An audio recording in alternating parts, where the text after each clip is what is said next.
Justin with JK Mortgage here today. Wanted to talk to you about some items that are needed, or some things that could hold up your escrow and cause major delays if you're buying a house, whether you're a real estate agent watching or a buyer or potential buyer. Couple of things that I want to go over today. First one is a termite report, a clear termite report. A lot of times you get a termite report and they find termites and they find it in the wood and the fascia board, and they have to have this repaired. And you know what it looks like. It's just, they've been eating on that wood, and it's just falling apart, and they eat holes in it. And anyway, every single veteran VA loan requires a termite.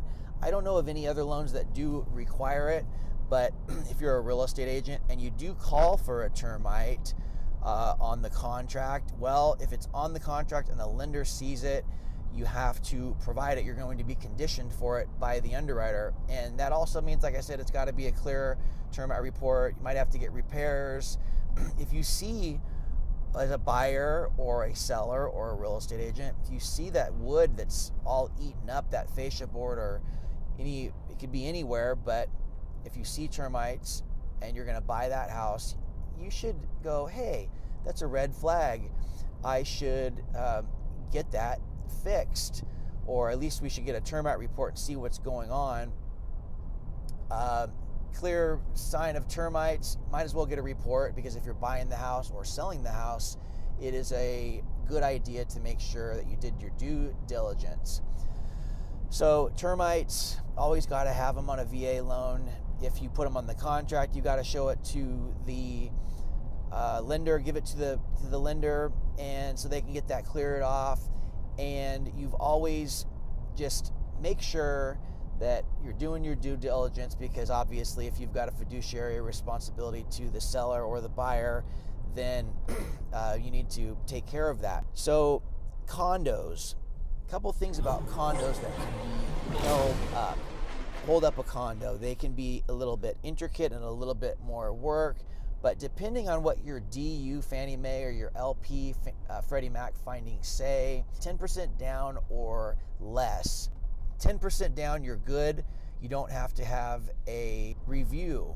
So there's a limited review. If you can put 10% down or more, you can do a limited review. As long as you put 10% down, they're not going to ask you for a full review. A full review is a lot more questionnaires, a lot more questions that can kill your deal.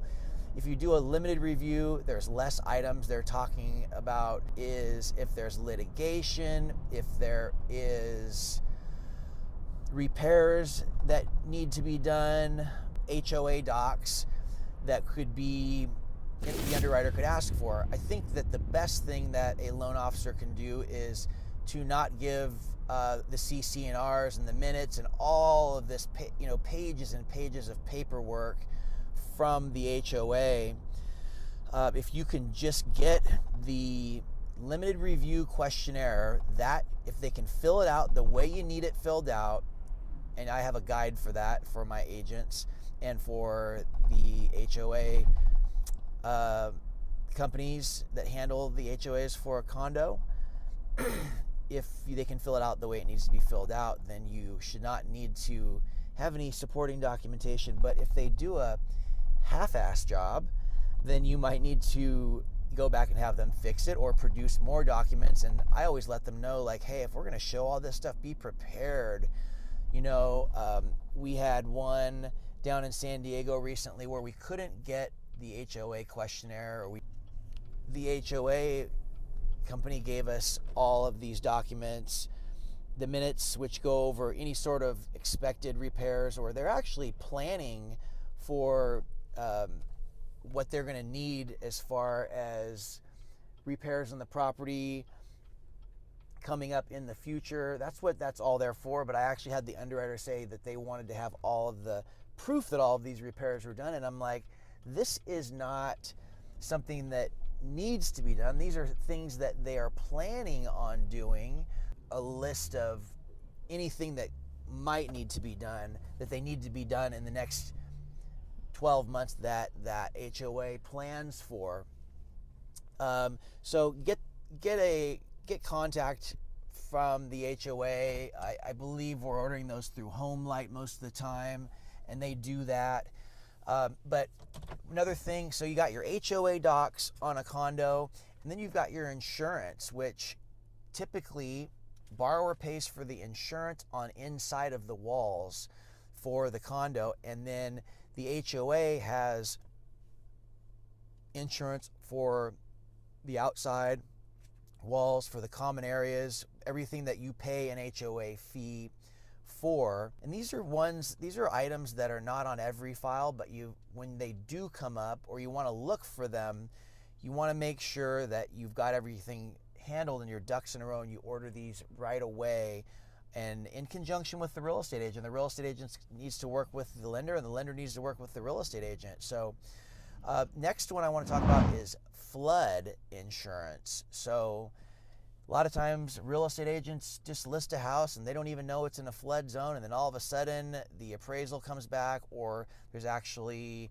a lot of software that underwriters use that they're able to tell if it is in a flood zone. So if they can tell it's in a FEMA zone, they're going to condition you for either flood insurance or a flood cert saying that it's not in a flood zone. So, this decision of what's going to happen if you're going to get flood insurance, take the flood insurance, or get it removed, or if you actually have a flood cert, which is what you need to remove it these days, you've got to handle this, and it can't be done at the end, especially on a VA loan. I had one that was done recently, and it was no fault of the agent. He didn't know, but he ordered it like the day before docs because he didn't want the buyer to have to pay for the flood insurance. And if you're a lender, if you know anything about non-allowable fees and allowable fees, we'd structured this deal with a buy down so he could get the best interest rate. So I had no room in my fees. I ended up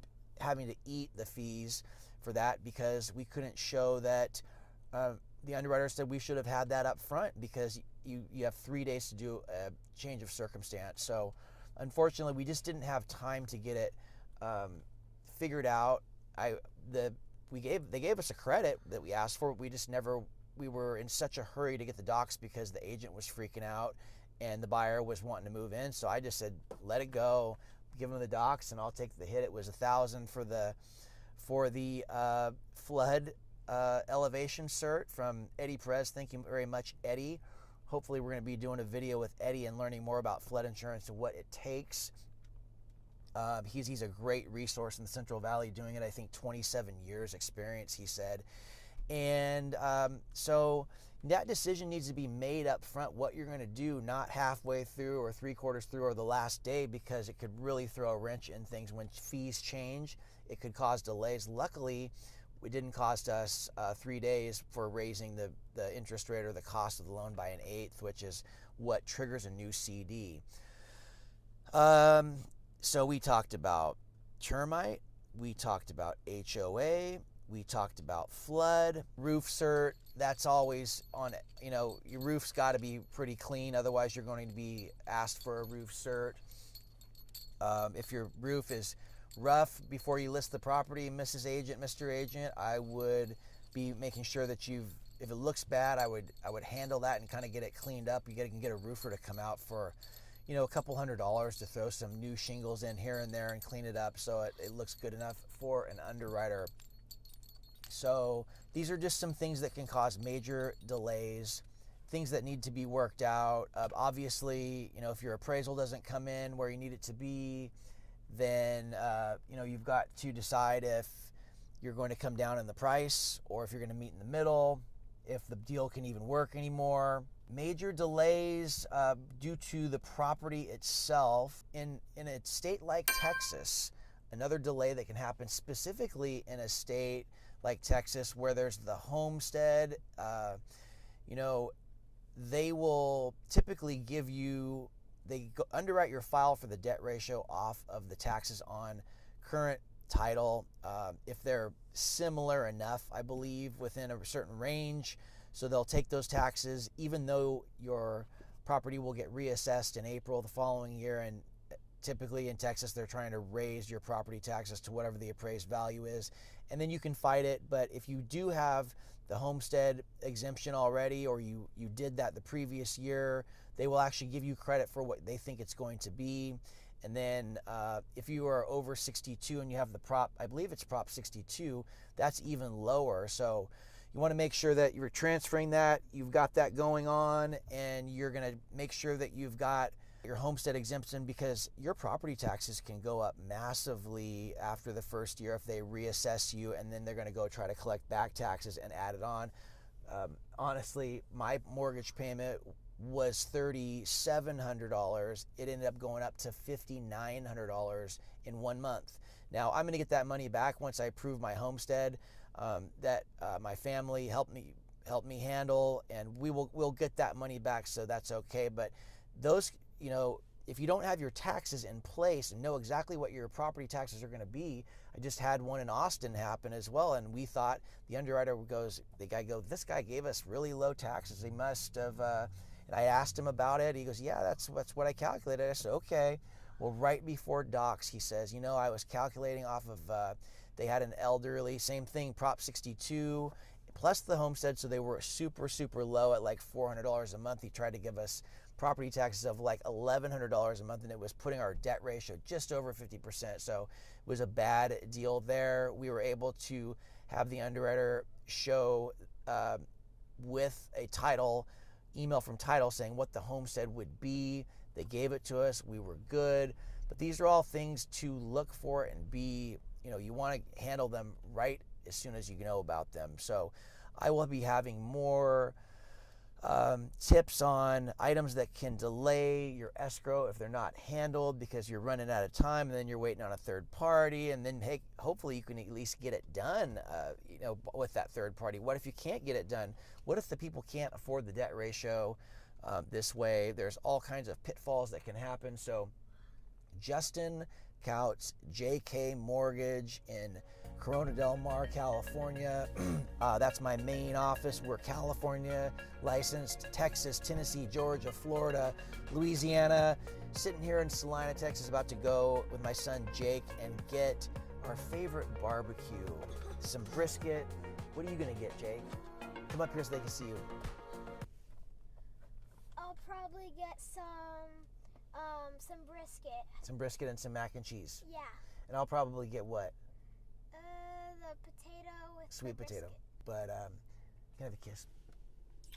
My 11-year-old boy, he still gives me a kiss. It won't be for much longer. He won't want to even hang out with his dad. So Justin with JK Mortgage coming at you from Salina, Texas, downtown right now, looking at the cool old ice cold storage building that's right on the train tracks. And downtown Salina is so cool. If you haven't been here, check it out. I just did a video on YouTube that we posted. Probably it's already posted by now. My guys are doing it. Monster Calm, they are the bomb. If you need help with your YouTube, highly recommend Monster Calm. Alexander is the nicest guy and the most helpful, and his team is amazing. They are just, I was blown away, totally blown away with what they do, and they're a class act. They're out of Ireland, and they are just the coolest guys to work with. So if you guys are watching this, I appreciate you so much, and I'm proud to be working with you guys. So Justin with JK Mortgage, if you need a pre-approval, you need to come down to Texas. No, you don't need to come down to Texas to get a pre-approval. You just go on the app, and I'll help you. We'll gather docs together. We'll get her done. Let's go.